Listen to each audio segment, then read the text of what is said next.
Trailblazers, welcome back. If you have been here before, it's nice to see you again. If you're new here, hello, I guess. Anyway, today's a really cool video. We are covering Clara, our Destruction Path physical element robo daughter, and today's video is really cool for me because I've actually been asked to cover the character. People, more than one person has said oh, can you do a guide on Clara? Well, yes I can, but it's I don't know, it's really cool that people are asking me to do guides. I'm really sorry it takes so long.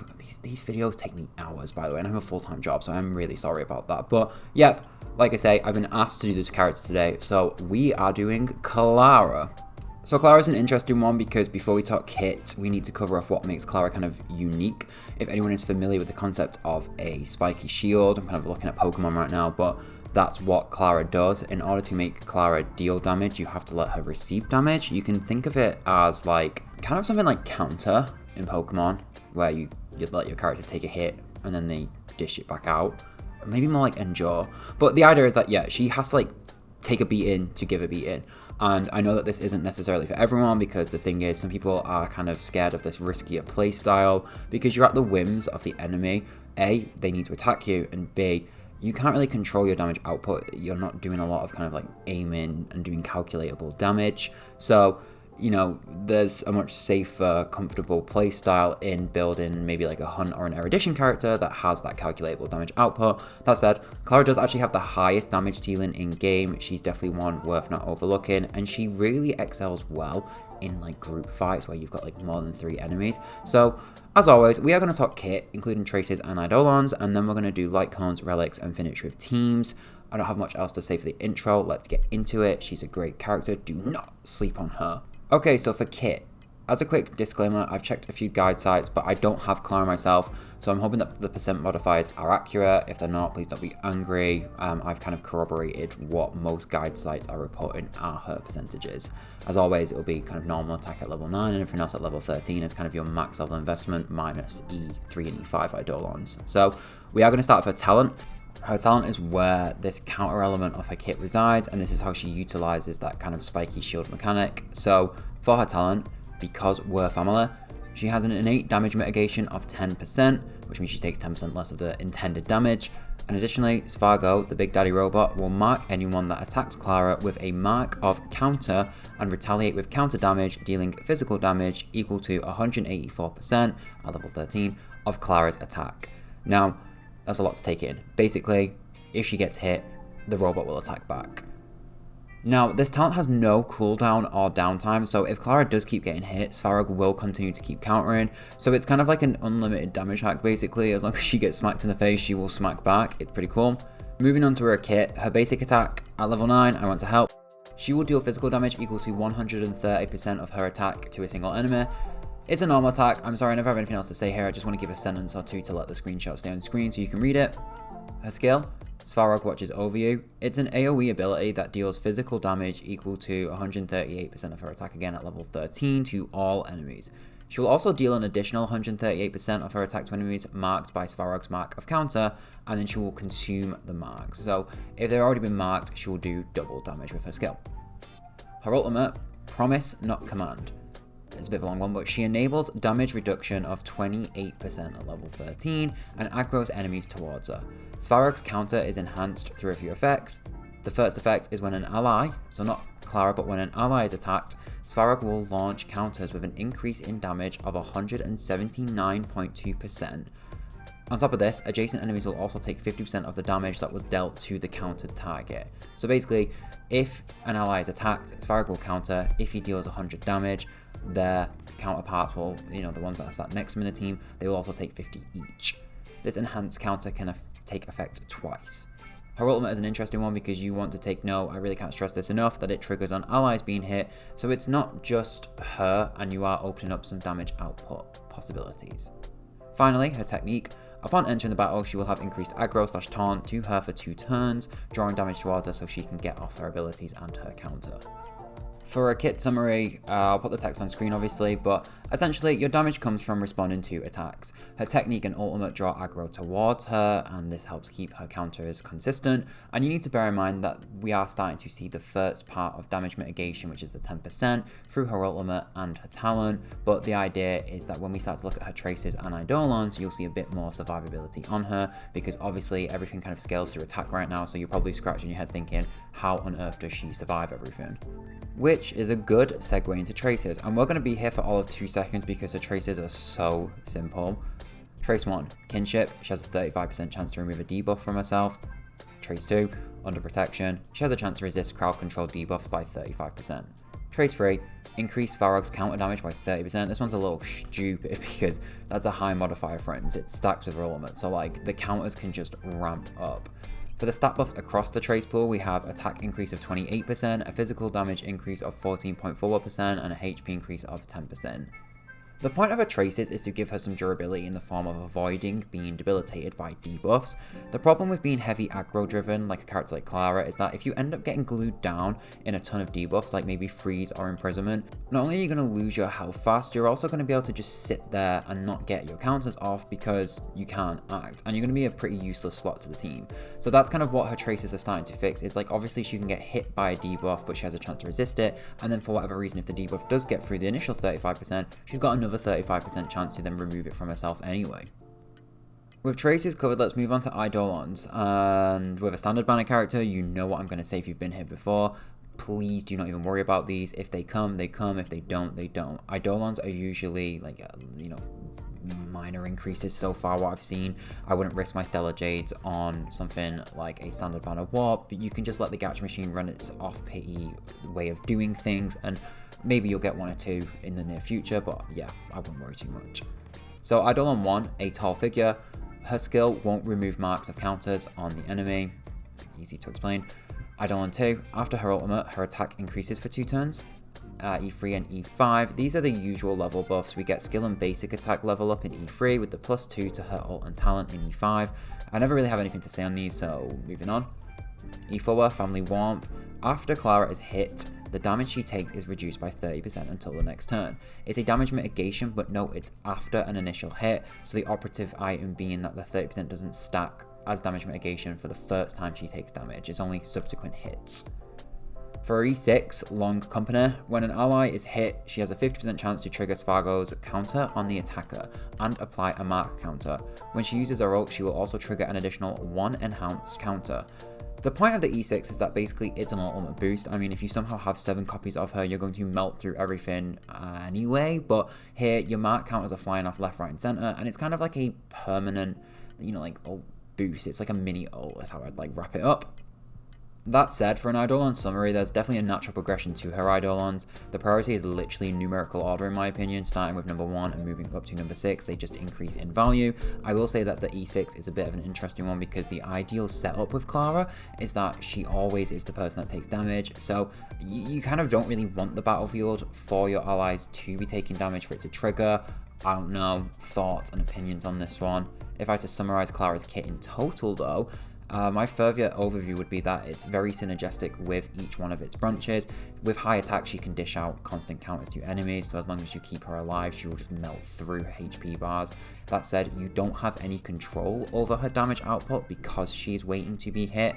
Additionally, that said, she is very durable, she's self-sustaining when it comes to debuff management, given that she can resist debuffs through 1 trace, and then if one does land, she can trigger that cleanse, with a chance obviously. All this tied in with the fact that she has innate damage mitigation starting at 10% and then rising up to the 30s with another 30 on top of it at E4. You can really see how Clara is actually set to be center stage of receiving damage. So now that we know that Clara is capable of dealing high damage, we're going to want to focus on builds on what works good for her playstyle with light cones and relics. Starting with light cones, as always, I'll start with our free to play / 3-star options, and then I'll move up to the gacha while giving a consideration towards the end of what I think shines the best on her overall. So her best or most easy accessible 3-to-play option in my opinion is the Collapsing Sky. It's a 3-star readily available light cone. It offers a passive of boosting her attack and skill by increasing percentage starting at 20% and rising up to 40. It's not the most amazing weapon on her though. I would kind of reach for a 4-star if possible, but it will help her do what she needs to do. With that said, I think the most synergistic weapon for her kit is a Secret Vow. The effects will increase damage dealt by the wearer, and the wearer will also deal an extra percentage damage to enemies with a higher HP percentage than the wearer. The reason I'd go for this as her 4-star option is because it's a flat damage increase rather than it being tied to a different facet of her kit, such as maybe the skill specifically. Also, because she's constantly taking damage, she is likely to satisfy the second half of the effect. Destruction 4-stars right now are a bit interesting to me because you do have other options like Nowhere to Run, The Moles Welcome You, Under the Blue Sky, and Woof Walk Time. But the thing is if you read each one of their effects they have, and I'm going to say this with respect to the order, I've just put them on screen. An effect tie-in to defeating an enemy, repetition of abilities cast, defeating an enemy, or application of burn or bleed make them quite difficult to satisfy, whereas with Clara we just won't build too much HP and she's going to be readily available to utilize a Secret Vow to the full effect. Don't get me wrong, there is that bleed option in one of the weapons, but in my humble opinion, a Secret Vow is the easiest option for you. You can just drop on her and run with it. It's a constant damage increase. You don't have to micromanage the effects too much. Feel free to challenge on that because the algorithm loves when I get comments anyway. For 5-stars, you do have a signature, something irreplaceable. I think they named this one aptly for her. It is good on her, like good. You get an attack increase, you get a HP increase every time she takes damage, tied to a percentage of her attack, and you also get a damage increase to boot for taking damage itself.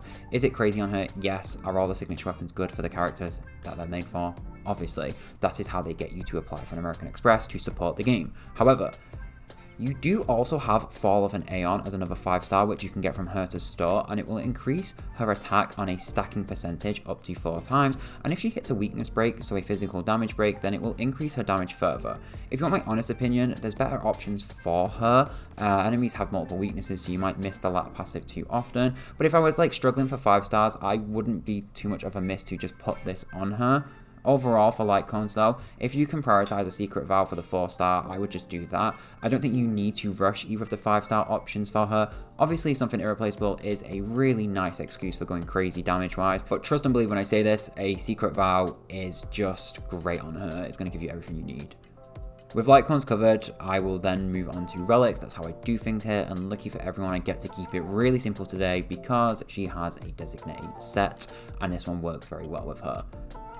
While we are in early game, obviously just put whatever musketeer set you can find on her because the attack percent increase of the effects is lovely, and then as soon as you're able to farm Champion of Streetwise Boxing, this should be your priority.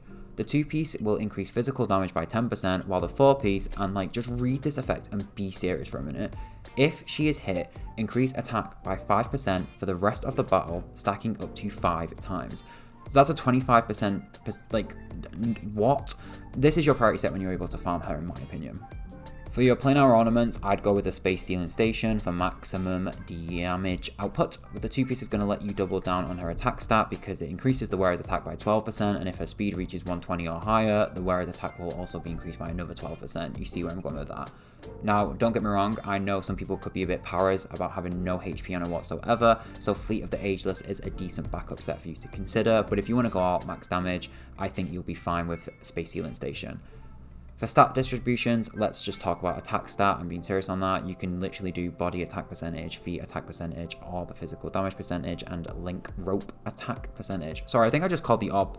I think I just called the sphere orb, sorry about that. But yeah, you can run attack across the board. I was in 2 minds about potentially recommending HP, but the thing is, like, she has enough damage mitigation in her kit to avoid being fatally hit, and all of her damage scales with attack percentage anyway, so you might as well go fully invested.